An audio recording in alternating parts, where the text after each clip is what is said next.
Hey, it's Stephanie for Apex Languages again with another Words of the Week for January 13th, 2020. Last week, we learned two words, fun and funny.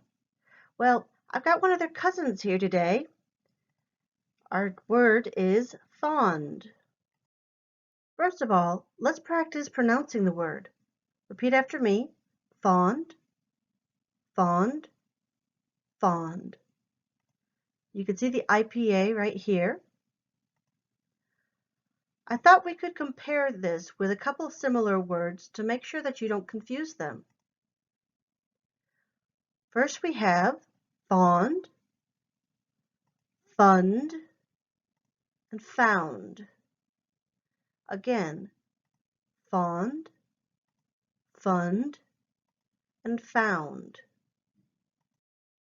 What part of speech do you think fond is? It's an adjective. And where does it come from? Well, like I said, it's related to fun and funny. They come from the same root, probably of Scandinavian or Viking origin, fonen, to act foolish, to be stupid. What does it mean? Loving, affectionately. So the fond parents fawned over their new baby, happily watching over its every move. Okay, the fond parents, the loving parents, they're showing that they care for their child. I threw in the word fond there for fun. To fawn, again, a word not to confuse with fond because it does not have a D. Okay, let me repeat again. Fond, fawn. It's a fun little verb that means to try and please by excessive friendliness. A less nice way would be to kiss up to someone, okay, to kiss ass. So that's somebody who does everything that they can to make someone else happy, but in a way that reflects badly on them. So that's a word that if you're fawning on someone, you're doing too much. You're making them happy, but it's still a bad thing. So the fond parents fawned over their baby. They're taking care of the baby. They're doing everything to take care of the baby. Okay, they're obsessed. So it's a little bit too much. They're obsessed over that baby. Okay, another definition of fond is warm, pleasurable. Not warm as in it's winter, I need to get warm, but in this sentence, I have many fond memories of my childhood as well as some that are not so great.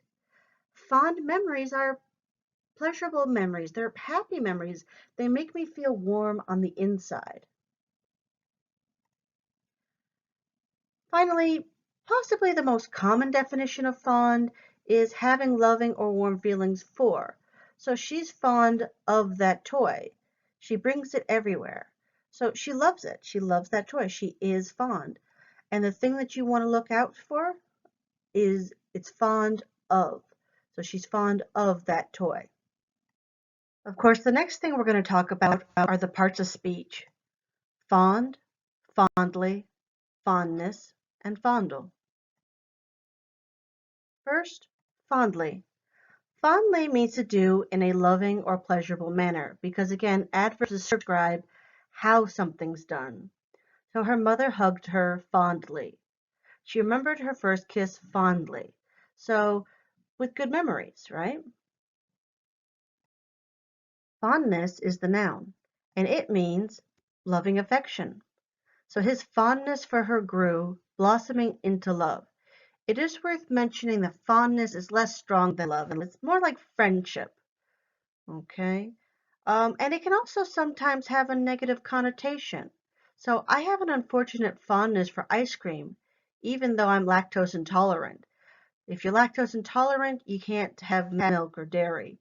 So if you love ice cream, that means that there's a good chance that you're going to indulge anyhow. You're still going to eat the ice cream. You're just going to suffer the consequences later. And finally, there's fondle. Now, I want you to be careful with this verb. Originally, it meant to touch in a tender, affectionate manner. She fondled her mother's wedding dress. She was very careful, very delicate with it. But nowadays, most of the time that you hear it, it's very inappropriate. It means inappropriate touching. She reported him to the boss for fondling her inappropriately. You're touching things that you're really not supposed to be touching. Okay? So fondle almost always has a negative connotation. Just make sure to be careful when you use it. Practice makes perfect, of course. My question for you today is, what are you most fond of? Don't forget the of, and why. So email me, write in the comments below, give me a sentence, write me a paragraph, but make sure that you use the words so that you learn them. And with that, I'm done. Thank you again for watching my videos. Check us out at apexlanguages.com if you'd like to subscribe. Have a wonderful day.